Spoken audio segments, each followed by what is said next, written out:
nothing else moved an inch.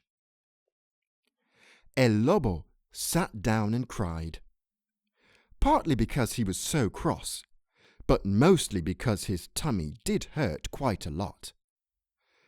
But when you are a lobo, un lobo alto, un lobo gris, un lobo with a craving for bacon, you cannot just sit and feel sorry for yourself. You must think sneaky thoughts and make sneaky plans.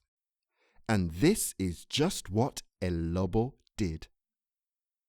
Later that day, El Lobo peered through the letterbox and said in a soft and wheedling voice, "Cerdito, you must be hambriento, and I know where there is a nice field of turnips." "Where?" dijo el Cerdito, who was getting a bit peckish because he had not had time to stock up the fridge in his new home. "Oh, in a field just down the road from here. If you will be ready at 4 o'clock today, I will call for you, and we will get some dinner," dijo el Lobo. "How kind!" exclaimed the pig. "I will be ready."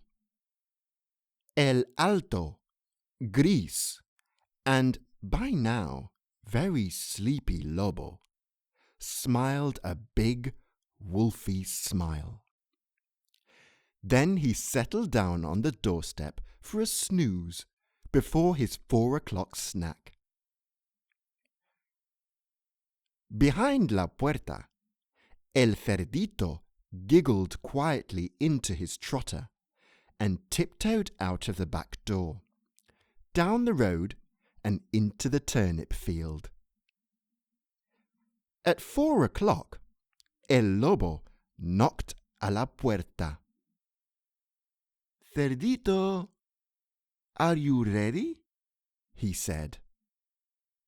"Ready?" dijo el Cerdito. "I have been and come back again already. I have a nice potful of turnips boiling on the stove ready for my dinner. Mi mamá always said I was the brains of the family. You won't trick me." El Lobo stamped his paw and shook his tail with rage.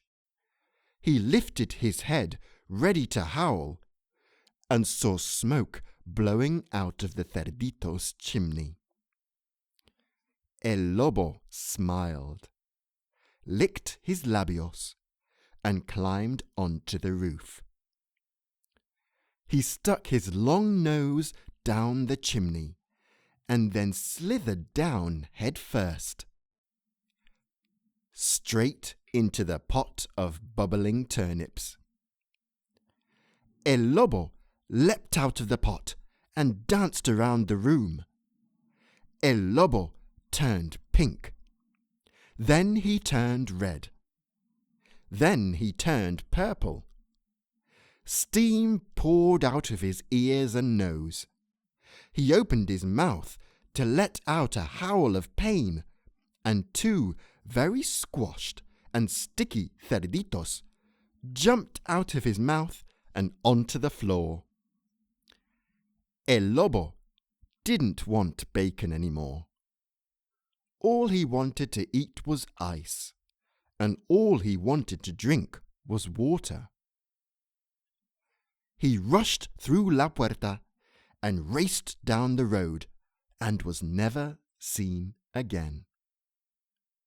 That night, while his hermanos slept, the third and youngest Cerdito began to write the screenplay for his first film, a horror story.